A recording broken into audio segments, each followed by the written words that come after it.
నమస్తే. రుద్రాక్షల ప్రత్యేక కార్యక్రమానికి స్వాగతం. రుద్రాక్ష జగత్రక్ష. ప్రముఖ రుద్రాక్ష నిపుణులు, వేదగణిత శాస్త్రవేత్త, ఎన్నో జాతీయ అంతర్జాతీయ అవార్డుల గ్రహీత డాక్టర్ పాండురంగారావు గారు మన స్టూడియోలో ఉన్నారు.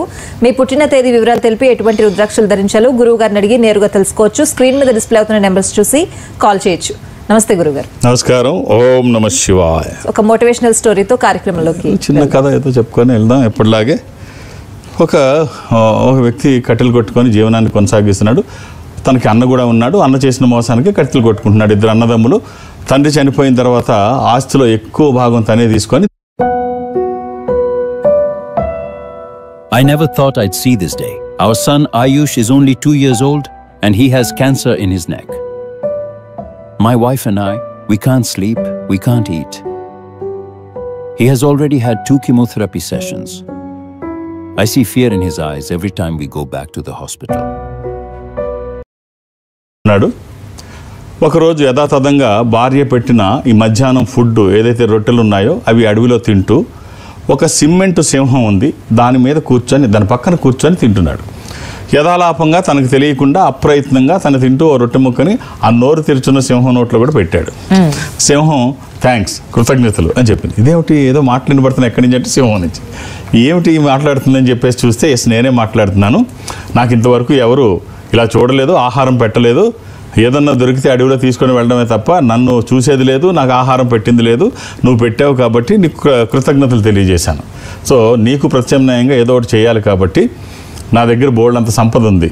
నువ్వు రేపు పొద్దున్నే సూర్యోదయం సమయానికి వచ్చాయి. ఇప్పుడు ఎంత సూర్యాస్తమయం అవుతోంది సాయంత్రం. సూర్యోదయం సమయంకి వస్తే నా నోట్లో చేయి పెట్టి లోపల నుంచి తీస్తే నీకు బంగారము, వజ్రాలు అన్నీ ఉంటాయి. సూర్యాస్తమయం లోపు నువ్వు వెళ్ళిపోవాలి, లేకపోతే నీ చెయ్యి అక్కడ ఇరుక్కుపోతుంది. మనిషి లోపలికి వెళ్ళిపోయినా ఆశ్చర్యపడక్కర్లా, ప్రాణం అయితే ఖచ్చితంగా పోద్ది ఆ సమయంలోపు నువ్వు తీసుకోకపోతే. కాబట్టి నువ్వు early as soon as possible పొద్దున్నే సూర్యోదయం సమయానికి నువ్వు ఇక్కడ ఉండేటట్టు చూసుకో అని చెప్తే సరే అలాగే అని చెప్పి ఇంటికి వచ్చి భార్యకి చెప్తాడు జరిగిందంతా. ఇదంతా నిజమంటావా అని. నిజం కాకపోతే పోయేదేముంది, కట్టెలు కొట్టుకొని మళ్ళీ మామూలుగా వస్తావు, నీకు పోయేదేముంది అంటుంది భార్య. సరే సంచులో ఎన్ని ఇస్తుంది. ఇచ్చిన తర్వాత ఈ సంచులన్నీ తీసుకొని అడవికి వెళ్తే అక్కడ సూర్యోదయం సమయానికి కరెక్ట్గా ఉంటే తీయడం మొదలు పెడతాడు. తీయమని చెప్తుంది, తీస్తాడు. కొంచెం కొంచెం తీసి కొన్ని తీసుకున్న తర్వాత ఇంకా నాకు చాలు వెళ్ళిపోతానంటాడు. కొంత బంగారం, కొన్ని వజ్రాలు.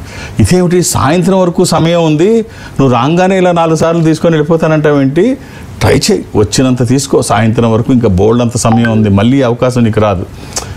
అతి సర్వర్త వర్జయత, నాకు ఇంతకంటే అవసరం లేదు, ఇది చాలు ఒక జమీందారుగా ఒక కంఫర్ట్ లైఫ్ జీవించడానికి, ఇంతకంటే ఆశ అవసరం లేదని చెప్పేసి అవి తీసుకొని వెనక్కి తిరిగి చూడకుండా వెళ్ళిపోతాడు.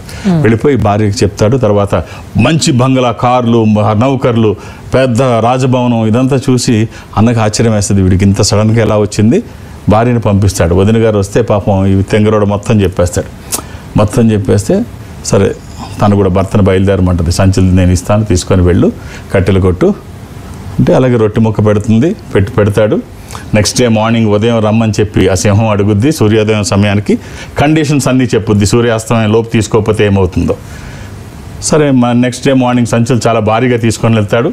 ఊహించినన్ని సంచులు. డబ్బు విలువ తెలుసు కదా, డబ్బు తనకు తెలుసు, డబ్బు విలువ తెలుసు, తమ్ముడికి కూడా కాకుండా డబ్బు తను తీసుకున్నాడు, ఇవన్నీ తెలుసు.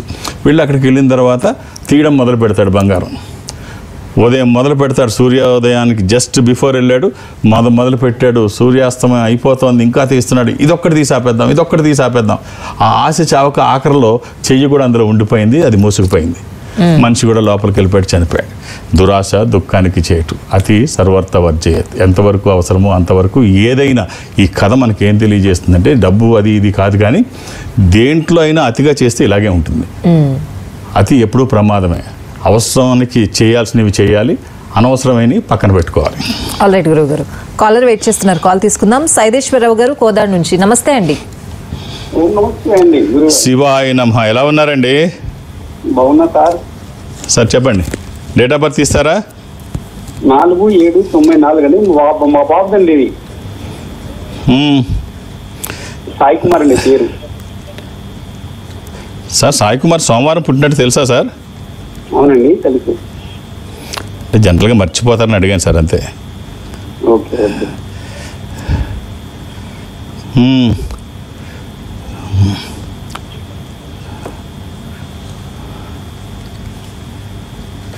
ఇది ద్వాదశి కృష్ణపక్షము బహుళ ద్వాదశి. ఇది కర్కాటక రాశి. సార్ ఈ అబ్బాయి ఇప్పుడు విదేశాల్లో ఉన్నాడా? లేరండి, ఇక్కడే ఉన్నాడు. విదేశాలకు వెళ్ళే అవకాశం అయితే చాలా ఎక్కువ ఉంది సార్. ఎంతమంది పిల్లలు మీకు? బాబు పాప అండి. ఈ అబ్బాయి జాతకం మీరు గర్వపడే స్థాయిలో ఉంది సార్. ఓ మంచి రుద్రాక్ష చెప్తాను, వీలైతే వేసి చూడండి. ఒకే ఒకటి త్రయోదశి ముఖి రుద్రాక్ష. ఇది ఇంద్ర రుద్రాక్ష, రూలింగ్ రుద్రాక్ష, కమాండింగ్ రుద్రాక్ష. అనుకున్నది సాధించడానికి, సంకల్పం సిద్ధించడానికి, కోరికల సాఫల్యం కోసం జాతకపరంగా అవసరమైంది కూడా త్రయోదశి. ఇది కుదరకపోతే ద్వాదశి, 12 ముఖాలు సూర్యస్వరూపం. ఉన్నతమైన స్థితి కోసము, అనారోగ్య సమస్యలు లేకుండా బ్రైట్ ఫ్యూచర్ కోసము. ఈ రెండిట్లో ఏదో ఒకటి వేయండి. వేసిన తర్వాత ఖచ్చితమైన ఫలితాలు చూస్తారు. విదేశాలంటే గుర్తొచ్చింది, అమెరికా వెళ్ళే వాళ్ళ సంఖ్య రోజు రోజుకి తగ్గుతోంది. 87% నుంచి 62% పడిపోయిన వీసాలు. ఒకటి ట్రంప్ చేసే విధానాలు కావచ్చు, ఆయన టారిఫ్ 50%, వ్యాపారస్తులను నోరు కొట్టడం కావచ్చు, ముఖ్యంగా గోదావరి జిల్లా రైతుల నోరు కొట్టడం, వాళ్ళ వ్యాపారాల మీద దెబ్బతీయడం ఈ 50% టారిఫ్తో. వాళ్ళ $1,00,000 వీసా ఫీజు H1Bకి. ఇది చాలా దుర్మార్గమైనటువంటి పరిస్థితి. నాకు తిరుగులేదు, నేనే మోనార్క్ అనుకునేటువంటి తింగర వేషాలతో భారతదేశ ఆర్థిక వ్యవస్థ మీద చాలా పడింది. అందుకనే జోహో, శ్రీధర్ వెంబు ఈ యాప్ మోదీ గారు కూడా ప్రమోట్ చేశారు, ట్వీట్ చేశారు. అమిత్ షా నా ఈమెయిల్ ఐడి మారింది, జీమెయిల్ కాదు జోహో మెయిల్ అని చెప్పడం జరిగింది. భారతీయులు ప్రపంచవ్యాప్తంగా ఎక్కడున్నా రోజు లక్షలాది మంది, ఇది 4వ రోజు 5వ రోజు అనుకుంటా మొదలుపెట్టి, రోజు లక్షలాది మంది అది డౌన్లోడ్ చేసుకుంటున్నారు. భారతదేశానికి చెందింది, తమిళనాడుకి చెందిన వ్యక్తి శ్రీధర్ వెంబు. సో ఇది ప్రమోట్ చేసుకోండి, దీన్ని డౌన్లోడ్ చేసుకోండి. మన భారతీయ యాప్ 4 యాప్లకి ఒకే యాప్ ధీటుగా, 4 అమెరికన్ కంపెనీలకి ధీటుగా, అంటే గూగుల్, ట్విట్టరు, ఈమెయిల్, వాట్సాప్, వీటికి ధీటుగా ఒకే ఒకటి అన్ని ప్లాట్ఫామ్స్ ఇందులో ఉన్నాయి. ఇది మన భారతీయ యాప్, దీనికోసం వెళ్ళండి. భారతదేశం గర్వించే స్థాయికి దీన్ని ప్రమోట్ చేయండి, అందరూ డౌన్లోడ్ చేసుకోండి.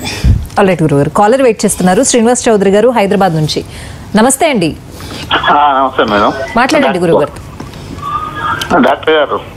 ఓం నమ శివాయ.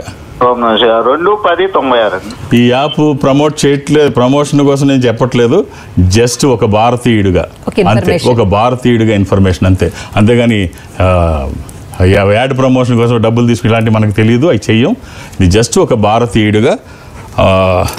ఎన్నో కోట్ల రూపాయల భారతీయుల సొమ్ము విదేశాలకు వెళ్ళిపోతుంది కాబట్టి మన దేశంలోనే ప్రమోట్ చేసుకుందాం. 90 కోట్ల మంది గూగుల్ చూస్తున్నారు, 50 కోట్ల మంది వాట్సాప్ చూస్తున్నారు, 45 కోట్ల మంది ట్విట్టర్ చూస్తున్నారు. ఇంతమంది ఇన్ని డబ్బులు భారతీయులు వెళ్ళిపోతున్నాయి. చైనా కూడా మన యాప్ని ప్రమోట్ చేస్తుంది. దీన్ని అంటే ఏ స్థాయిలో అది ఉంది, మన భారతీయుల యాప్ ప్రమోట్ చేద్దామని అన్నాను తప్ప ఇంకోటిగా. చెప్పండి సార్. హలో, లైన్లో ఉన్నారా? రైట్, కాల్ గురువు గారు. నెక్స్ట్ కాలర్ లైన్ లో ఉన్నారు, నిహారిక గారు. నమస్తే అండి. నమస్తే అమ్మ. ఓం నమ శివాయ గురుగారు. శివాయ నమః. అమ్మ చెప్పండి. 28 మే 1928. అవునండి. 28 మే 1989. 1989.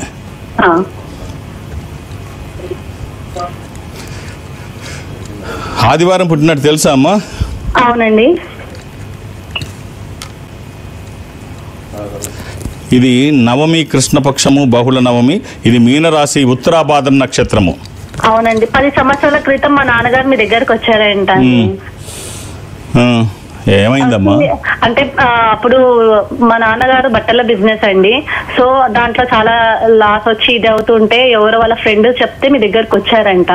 రుద్రాక్ష ధరించిన తర్వాత చాలా బాగుందండి. Very nice. రుద్రాక్ష బాగుంటుందమ్మా. 10 years బ్యాక్ తర్వాత మేము అట్లా 2-3 బిల్డింగ్స్ తీసుకున్నాము. Very good. చాలా బాగుంది. ఆ బిజినెస్ సేమ్ మా తమ్ముడు కూడా కంటిన్యూ చేస్తున్నారు. Very good, very good. ఇది ఎవరిదమ్మా ఇప్పుడు? ఇది నాదేనండి. రైట్. ఒక్క రుద్రాక్ష చెప్తాను, వేసుకోండి అమ్మా. రుద్రాక్ష ఎప్పుడు బాగుంటుంది, ఎవరు వేసుకున్నా బాగుంటుంది. మనం చేస్తున్న పనికి ఒక దైవికమైన సహకారం తీసుకుంటే వచ్చే ఫలితం మనం ఊహించిన దానికంటే బాగుంటుందంటే అతిశయోక్తి కాదు. ఒక నవముఖి రుద్రాక్ష, ఇది 9 ముఖాలు, నవశక్తి స్వరూపము. ఇది అమ్మవారి స్వరూపము, విజయాలు చేకూర్చి దోషాలు నివారించేది ఈ ఒక్క రుద్రాక్ష. ఆల్ ది బెస్ట్ అమ్మా. రైట్ గురుగారు. కాల్స్ తీసుకుంటాం. అంతకంటే ముందు ఒక క్వశ్చన్ గురువు గారు, చాలా మంది చెప్తూ ఉంటారు దేవుడి లీలలు మనకు అర్థం కావు అని చెప్పి. అంటే అంచనా వేయలేక అలా చెప్తారా? దీని వెనుకున్న మర్మం ఏంటి? లేదు, అంటే మనకు అన్నీ అర్థం అవ్వాలని లేదు. ఇప్పుడు కృష్ణలీల అంటాం, ఆయన చేసేది ఆయనకే, మనకు అర్థం కాదు. తర్వాత అంతా అయిన తర్వాత తెలుస్తూ ఉంటుంది. అంతా అయిన తర్వాత ఓహో ఇది, అంతకుముందు ఎందుకు ఇలా జరిగింది, నాకే ఎందుకు ఇలా జరిగిందని చాలా వ్యక్తిగత జీవితాల్లో కూడా అనుకుంటారు. నాకే ఎందుకు ఇలా జరిగింది, ఎప్పుడు భగవంతుడి ధ్యానంలోనే ఉంటాను, ఎప్పుడు అది. సో ఎప్పుడు ఏం చేయాలో ఆయనకి తెలుసు. ఆయన చేసిన తర్వాత కానీ కొన్ని అర్థం కాదు. ఇప్పుడు బలరాముడు అంతటి వాడికి కృష్ణుడు చేసిన పనులు అర్థం కాలేదంట. మామూలుగా కంసుడు చనిపోయిన తర్వాత ఇద్దరు భార్యలు విధవలు అవుతారు. ఇది విధవలు అయిన తర్వాత జరాసంధుడు కూతుర్లు వాళ్ళిద్దరు జరాసంధుడికి వచ్చి మొరపెట్టుకుంటారు, నాన్నకు మాకు ఇలా చేశాడు వీడు అంటే. కృష్ణుడి మీద అక్షణ్యాల సైన్యం తీసుకొని యుద్ధానికి వెళ్తాడు. అక్షణ్యాల సైన్యం ఎవరిని తీసుకొని వెళ్తాడు? రాక్షసులందరినీ. తను రాక్షసులందరినీ పోగు చేసుకొని వెళ్తాడు. వెళితే వీళ్ళందరినీ కృష్ణుడు చంపేస్తాడు. చంపేసి జరాసంధుడిని వదిలేస్తాడు. ఇలాగ 17 సార్లు దండయాత్ర. ఈ 17 సార్లు దండయాత్ర, సరే మన చరిత్రలో తర్వాత 17 సార్లు దండయాత్ర చేసి మొత్తం రాక్షసులందరినీ తీసుకొచ్చి 18వ సారి కూడా మళ్ళీ వస్తుంటే అప్పుడు బలరాముడు అంటాడు, నీకు అసలు బుద్ధి ఉందా కృష్ణ, ఏం చేస్తున్నావు? ఇన్నిసార్లు వాడిని ఎందుకు వాడితో గొడవ? మొదటిసారి ఆయన తుంచేస్తే అయిపోయేదానికి, చంపేస్తే అయిపోయేదానికి ఇన్నిసార్లు ఎందుకు అవకాశం ఇచ్చావు? వాడు చూడు వస్తూనే ఉన్నాడు 17 సార్లు అయింది, 18వ సారి వచ్చి అంటే, అన్న నా అవతారమే దుష్ట శిక్షణ. దీని ఉద్దేశం రాక్షసుల్ని సంహరించడం, దుష్టుల్ని శిక్షించడం కోసం. ఇప్పుడు జరాసంధుడు ఏం చేస్తున్నాడంటే, నేను వదిలేస్తున్నాను, పోయి తనకి యుద్ధం చేయడానికి తన తోటి సహచరులందరినీ తీసుకొని వస్తున్నాడు, రాక్షసులందరినీ. తను తేకపోతే నేనేం చేయాలి? ఎవడెవడు ఎక్కడ ఉన్నాడో వాడి దగ్గరికి వెళ్ళి వాడితో యుద్ధం చేసి వాడిని చంపాలి. ఇప్పుడు ఆ పని లేదుగా, మన దగ్గరికి మొత్తం అందరిని తీసుకొస్తున్నాడు. ఇప్పుడు జరాసంధుని ఆఖరిసారి వేసేస్తే అయిపోయింది అని చెప్పేసి చెప్తాడనమాట సింపుల్గా. ఇప్పుడు ఇంతమందిని నా దగ్గరికి తీసుకొచ్చి తను అప్పు చెప్తున్నాడు, నాకు ఇది తేలిక. అందుకనే ఆయన ఏం అప్పుడు బలరాముడికి కానీ అర్థం కాదు, ఓహో ఇంత సింపుల్ మార్గాన్ని ఏరుకున్నాడా. సో ఏం చేసినా దానికి ఒక అర్థం ఉంటుంది. దానికి కృష్ణమాయ అంటారు. ఏం చేసినా అర్థం ఉంటుంది. కొన్ని మనకు తెలియకపోతే అది ఇదని కాదు, there is something behind this. దేవుడు ఏం చేసినా, భగవంతుడు ఏం చేసినా దానికి ఒక అర్థం ఉంటుంది. ఆల్రెడీ గురుగారు కాలర్ వెయిట్ చేస్తున్నారు. అశోక్ కుమార్ గారు నల్గొండ నుంచి. నమస్తే అండి. నమస్తే మేడం. మాట్లాడండి గురుగారు. శివాయ నమః. ఎలా ఉన్నారండి? బాగున్నా సార్. బాగున్నారా సార్ మీరు? నాకేమండి first class. Okay sir, fine sir. చెప్పండి. మా ఆవిడ 10th క్లాస్ సార్. 2009 15వ తారీఖు 2009 మంత్ అండి? Month 11 sir. నవంబర్.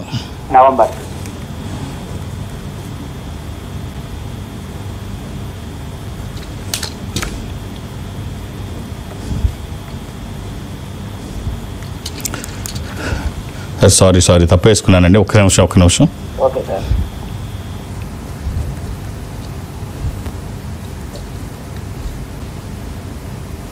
ఆదివారం పుట్టినట్టు తెలుసా అండి? అవును సార్. జాతకం ఎట్లుంది సార్? 10th class. ఇది అష్టమి, శుక్లపక్షము, శుద్ధ అష్టమి. ఇది కన్యా రాశి, నక్షత్రం హస్త. ఈ అబ్బాయికి మీ రివర్స్ రుద్రాక్ష ఒక ద్వాదశముఖి కానీ అష్టముఖి కానీ. ద్వాదశముఖి, ద్వాదశ ఆదిత్య స్వరూపం అంటే సూర్య స్వరూపము, ఉన్నతమైన స్థితి కోసము, అనారోగ్య సమస్యలు లేకుండా బ్రైట్ ఫ్యూచర్ కోసం. అది కుదరకపోతే అష్టముఖి గణపతి స్వరూపము, విఘ్నాలు లేకుండా ముందుకు వెళ్ళడానికి. ఈ రెండిట్లో ఏదైనా ఒక్కటి చాలండి. అలా అని ఏది పడితే అది వేయకండి. దురదృష్టం రుద్రాక్షలో 199 నకిలీయే ఉంటాయి. ఒక్కటైనా మంచిది వేస్తే ఆ ఫలితం బాగుంటుంది. All the best. రైట్ గురుగారు. నెక్స్ట్ కాలర్ హైదరాబాద్ నుంచి స్వప్న గారు. నమస్తే అండి. నమస్కారం అండి. మాట్లాడండి గురుగారు. నమస్కారం గురుగారు. ఓం నమ శివాయ అమ్మ. Date of birth 26/5/2009. 26 మే. ఈ డేట్ ఆఫ్ బర్త్ 26 మే 2009. కరెక్ట్గా ఎక్కడ మార్పు లేదు. విద్యార్థులకు ముఖ్యంగా గుర్తుండాల్సినటువంటి డేట్ ఆఫ్ బర్త్. సరే ఈ డేటా ఇది అనలైజ్ చేసే ముందు మళ్ళీ మర్చిపోతాను. దీన్ని అంటే నాకు గుర్తుంటుంది ఈ డేట్ ఆఫ్ బర్త్.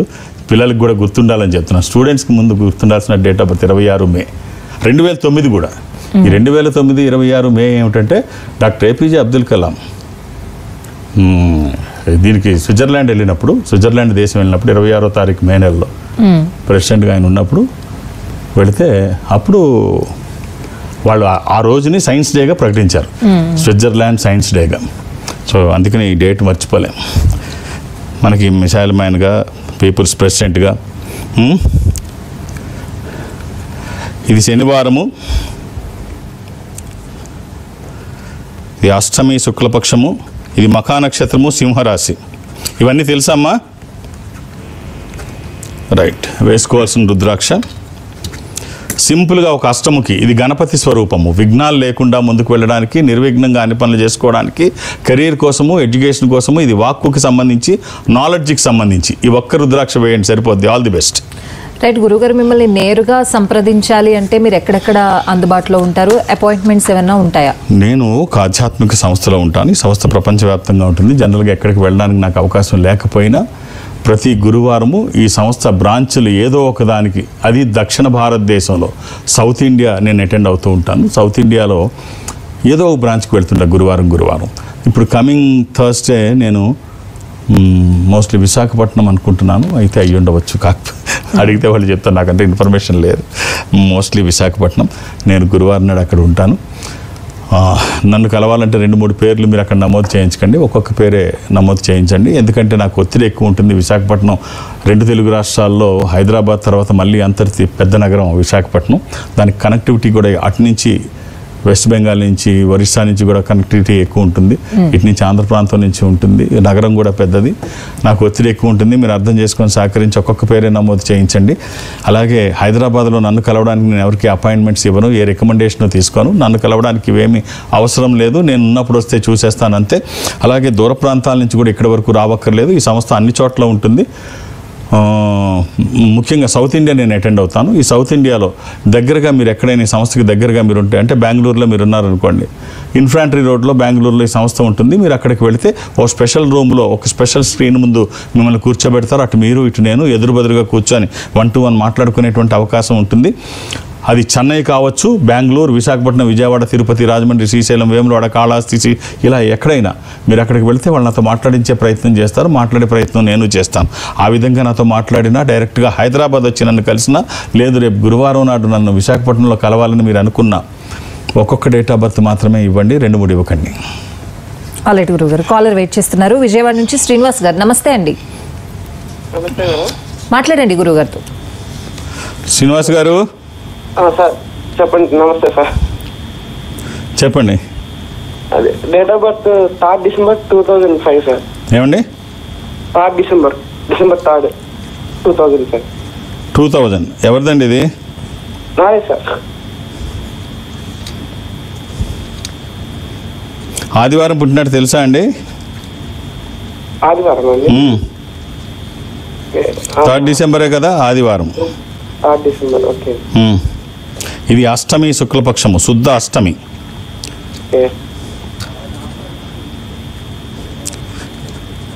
ఇది కుంభరాశి, శతభిష నక్షత్రము. మీరు వేసుకోవాల్సిన రుద్రాక్ష ఏకాదశముఖి, 11 ముఖాలు, ఏకాదశ రుద్ర స్వరూపము. ఇది హనుమాన్ స్వరూపము కూడా. ఆధ్యాత్మికంగా మంచిది, ఆరోగ్యపరంగా మంచిది, భయాందోళనకి అవకాశం లేనటువంటిది. ఈ ఒక్క రుద్రాక్ష అవకాశం ఉంటే వేసి చూడండి. ఇది కుదరకపోతే Decathlon brings you the soul of sports. Shoes made for every move, every sport. Rupees 699 onwards. Visit the store or install the app. ఆరోగ్యాన్ని పరిరక్షిస్తూ అన్ని రంగాల్లో ముందుంటుంది. ఆహార నియమాలు ఏమీ లేవు. All the best. రైట్ గురుగారు, ఈ రుద్రాక్షలు, ఈ మాలలు కొంతమంది ఎలా ధరిస్తారో అలాగే చాలా మందికి జెమ్ స్టోన్స్ ధరించడం అనేది చాలా ఇష్టంగా చేస్తూ ఉంటారు వాళ్ళు. కాకపోతే ఏ వేలికి ఏ ఉంగరం ధరించాలి, ఏ చేతికి ధరించాలి అనేది కూడా కొంతమందికి తెలియకపోవచ్చు. సో ఏం చెప్తారు మీరు? అంటే యాక్చువల్గా నా సబ్జెక్ట్ పూర్తిగా రుద్రాక్ష, అలా అని తెలియదని ఏం కాదు, జెమ్స్ గురించి తెలియదు అని ఏం కాదు. కానీ సో జెమ్స్లో ముఖ్యంగా గుర్తుపెట్టుకోవాల్సింది ఏంటంటే, రుద్రాక్షల కంటే నకిలీలు బాగా ఎక్కువ ఉంటాయి. 10 రూపాయల స్టోన్ని 1,00,000 రూపాయలు, 10 లక్షలకు కూడా అమ్మే గనులు ఇక్కడ ఉన్నారు. ఎన్నో మనం చూస్తున్నాం, పేపర్లో ఎన్నో వచ్చాయి. ముఖ్యంగా ఈ జెమ్ స్టోన్లో చూడాల్సింది ఏంటంటే, ఉంగరం మనం పెట్టుకున్నప్పుడు మనకి ఎవరైతే అడ్వైస్ చేశారో ఉంగరం, అది కరెక్ట్గా మన జాతకానికి సరిపడే ఉంగరాన్ని అడ్వైస్ చేశారా, ఆ రాయిని అడ్వైస్ చేశారా, లేకపోతే వాళ్ళకి అంటే సిద్ధాంతులకు కానీ షాపు వాళ్ళకి కానీ వాళ్ళకి లాభం వచ్చేది మనకి అడ్వైస్ చేశారా? ఇలాగే జరుగుతూ ఉంటుంది జనరల్గా. ఎక్కువ ఇందులో ఏది మిగిలితే వాళ్ళకి లాభం రాబం అంటే ఎట్లా అంటే షాపు వాళ్ళు అమ్మితే ఇందులో బాగా లాభం వస్తే అది అడ్వైస్ చేస్తారు. Okay okay. సిద్ధాంతులు కూడా వాళ్ళ దగ్గర పెట్టుకొని అమ్ముతారు, లేకపోతే కమిషన్కి చెప్తుంటారు. ఏది వాళ్ళకి ఎక్కువ లాభం వస్తే అది చెప్తుంటారు. అలాగ మనకి చెప్పారా? లేదు, మన దగ్గరికి వచ్చింది పూర్తిగా 100% జెన్యూన్ అయినటువంటి స్టోనేనా, ఇవి ఖచ్చితంగా తెలుసుకోవాలి. ఒకవేళ ఇది నిజంగా జెన్యూన్ స్టోనే అయితే మనం దీనికి పే చేయాల్సినంత ధర పే చేసామా, 10 రెట్లు 50 రెట్లు 100 రెట్లు ఎక్కువ పే చేసామా, ఇది చూసుకోవాలి. ఇందులో చాలా ముఖ్యమైనవి ఇవి. నకిలీలు చాలా ఎక్కువగా ఉంటాయి. మనం అప్పుడప్పుడు పేపర్లో చూస్తుంటాం 30 రూపాయలది 3 లక్షలకు అమ్మారని, ఇలా చాలా జరుగుతూ ఉంటాయి. ఇది చాలా ముఖ్యం. దీంట్లో IGI సర్టిఫికేషన్ చాలా ఇంపార్టెంట్. సో ఈ సంస్థ భారతదేశం అంతా ఉంటుంది. మీకు అక్కడ కూడా జెమ్ స్టోన్స్ దొరుకుతాయి.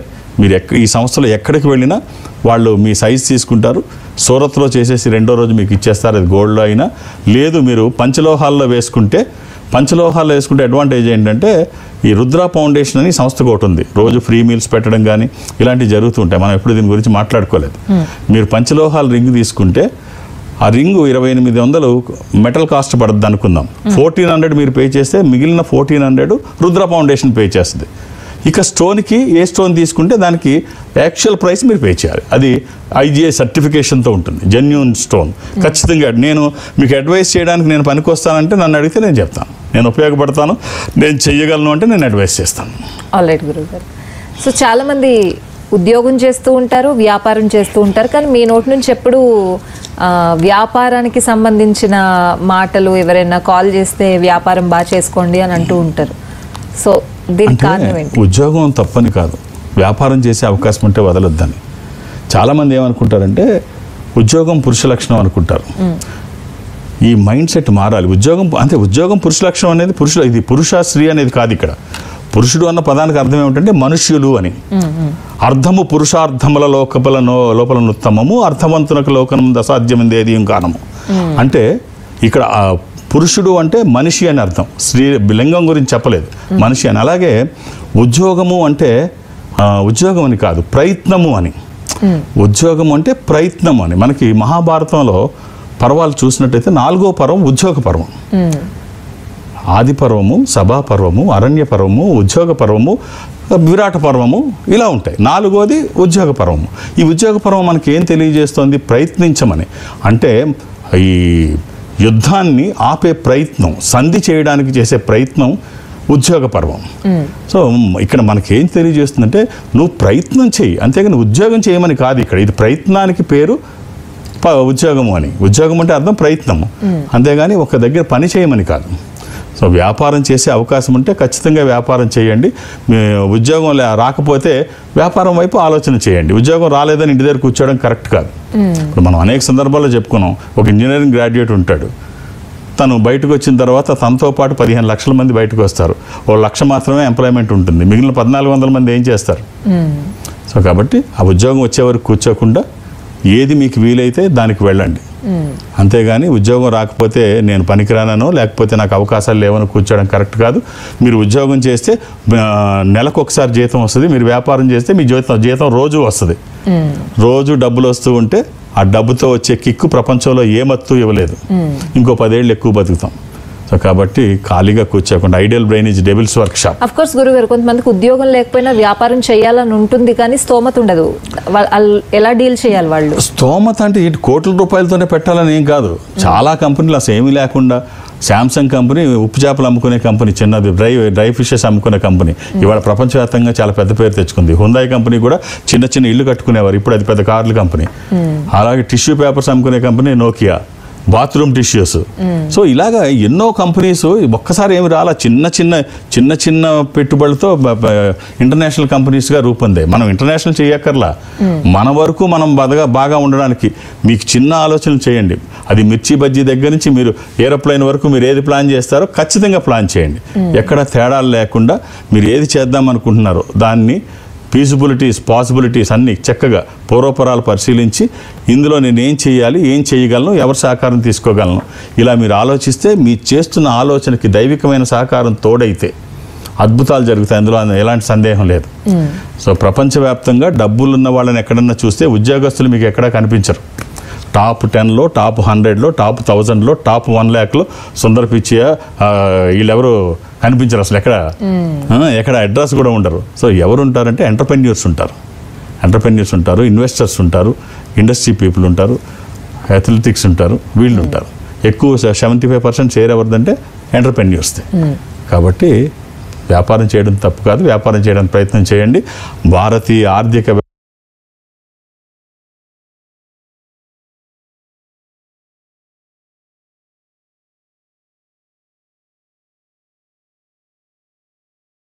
మంచి సజెషన్స్ ఇచ్చారు గురువు గారు. Thank you so much. ఓం నమః శివాయ. ఇది ఇవాల్టి కార్యక్రమం. నమస్తే.